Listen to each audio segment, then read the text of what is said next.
नमस्कार. आपण बघत आहात अविनाशी आयुर्वेद. शमी नावाचे काटेरी झाड आहे.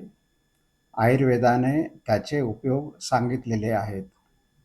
शमी पचायला जड आहे, तसेच तो वृक्ष आहे. कफदोषावर आणि पित्तावर काम करतो.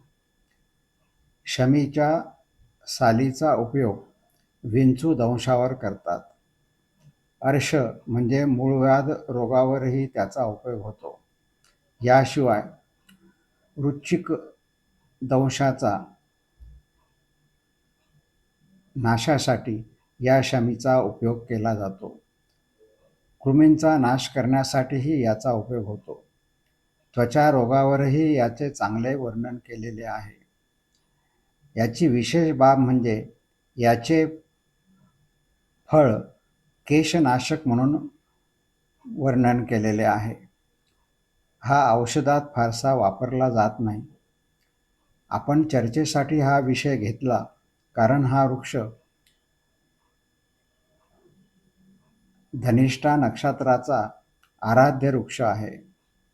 जन्मराशीचा विचार केला तर कुंभ राशी व मकर राशी याचे संदर्भाने येतात. त्यामुळे वरील लक्षणं किंवा व्याधी असतील तर त्याचा उपयोग होऊ शकतो. त्याचवेळी जर जन्म नक्षत्र धनु असेल आणि राशी कुंभ किंवा मकर असेल तर त्या व्यक्तींना त्याचा अधिक चांगला उपयोग होईल. तो केशनाशक आहे याकडेही मी आपले लक्ष वेधू इच्छितो. धन्यवाद.